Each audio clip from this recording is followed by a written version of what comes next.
teewlu maître ci nu mu gën a gaaw. mën nga yëg si kaw policiers yi dañuy bëgg nga yëg si kaw non man baa ko mu yëg si kaw d'accord mais yëgal si kaw policiers yi dañuy bëgg. Alors notre client Badara Gadiaga vient d'être placé sous mandat de dépôt pour toute une litanie d'infractions, comme l'a dit tout à l'heure notre excellent confrère, notre ancien maître El Hadj Omar Youm, qui a raison sur toute la ligne. Et je précise qu'il est poursuivi pour diffusion de fausses nouvelles. Et poursuivi en même temps, tenez-vous bien, sur la base de l'article 80, qui parle de ceux ou celles qui auront reçu de l'argent de particuliers ou de sociétés en vue de discréditer les institutions de la République, ce qui n'est pas le cas. Et ici, il nous est donné l'occasion de le préciser, si besoin en est encore. Vous savez, Badara Gadiaga a un compte logé à ASEP. Alors, ASEP lui a octroyé un prêt dont il bénéficie. Et pour pouvoir accéder à cet argent, ASEP envoie via une plateforme qui s'appelle GSIE, qui le transfère via Orange Money à Badara Gadiaga. Mais écoute, de toutes les façons, comme vous et moi, il nous arrive souvent de recevoir dans nos comptes des envois de la part de proches ou de la part de personnes à qui on a rendu des services, car au-delà de son état, de son statut de chroniqueur,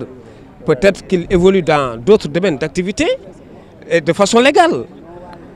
C'est qu'il faut que vous reteniez qu'au départ, c'était la diffusion de fausses nouvelles qui avait été retenue. Et pour ça, c'est l'audience des flagrants délits. Malheureusement, on a eu à rajouter l'article 80, ce qui a fait que le doyen des juges d'instruction a été saisi. Et là, il n'a pas les coups de franche. Il ne peut que le placer sous mandat de dépôt, étant entendu que c'est toute une éternité d'infractions, aussi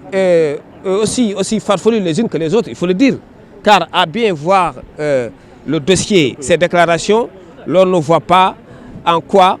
il devrait être poursuivi pour ces chefs-là. On le regrette car nous sommes dans un pays, dans un état de droit. Maître Omar Youm l'a dit tout à l'heure. Nous avons chez nous un parquet de la République. On ne va pas offenser nos institutions pour qui on a beaucoup de respect. Mais si on ne fait pas attention, on risque d'aller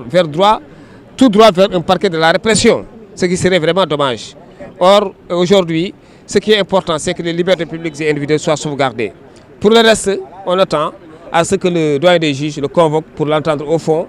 Et là, il va revenir sur des pans entiers des déclarations qu'il a eu à faire par devant la cybercriminalité avec ses avocats librement, en toute sérénité et dans le calme. Je vous remercie.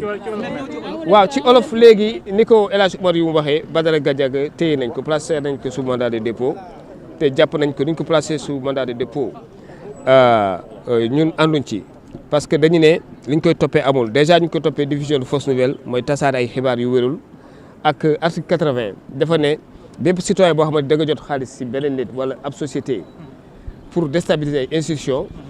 loolu infraction bu grave la dañ la war a yóbbu si yoon moom nag nee na loolu amul lan moo am moom dafa am compte bu nekk ASEP ASEP nag laata muy envoyé xaalis bi day jaar si beneen plateforme GSI moom mooy jël xaalis bi dugal ko Orange Money envoyé ko Badara Gadiaga li kese la et puis loolu bu weesoo nit am na droit recevoir Orange Money sa proche mun na la jox xaalis mun nga def benn service nga liggéeyal nit nga jaay ko dara de légal mu jox la xaalis loolu kese moo nekk si dossier bi ñu ngi koy lu ñu jàpp ne mooy y a une volonté quand même boo xamante ni dañ ko bëgg a yóbbu prison pour le faire taire et c'est pas élégant du yëfu gentleman état de droit dañu may ku nekk nag mais dans le cadre aussi de la sauvegarde des libertés individuelles et de la vie privée kenn ku nekk nga wax li nga bëgg a wax mais dans le seul but nga informer ses citoyens mais aussi mën a respecter droit yu ñeneen ñi. Badara Gadiaga boo leen xoolee ñun xam nañ ñu ko jàppee lu mu wax carrément dafa ne lii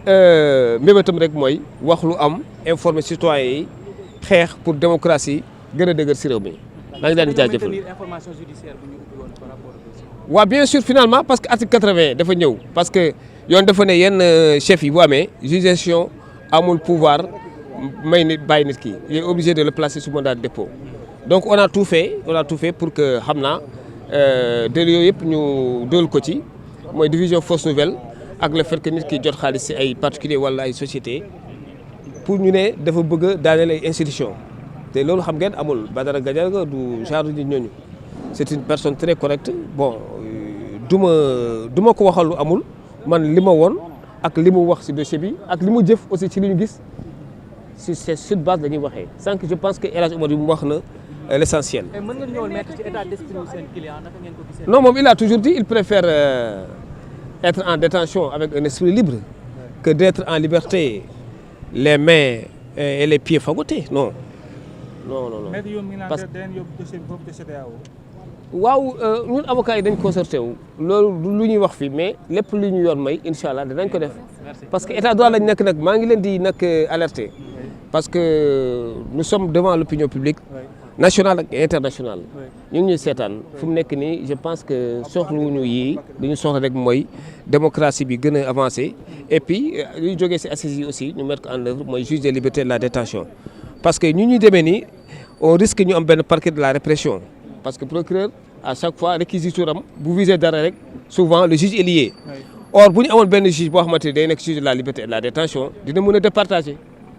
bu ko defee koo xamante ni warul dem prison mu bañ a dem prison parce que prison aussi neexul c'est très sérieux ñi fa nekk xam nañ ko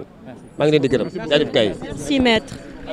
waaw comme ni ngeen ko gisee rek maître daal dinay indi li nga xam ne moom moo di détails yi waaye nag nee nañu décision bi nga xam ne tey jii nii rendre nañ ko juge bi nga xam ne jël na ko dinañu ko contester dinañu dem ci ay dinañ dem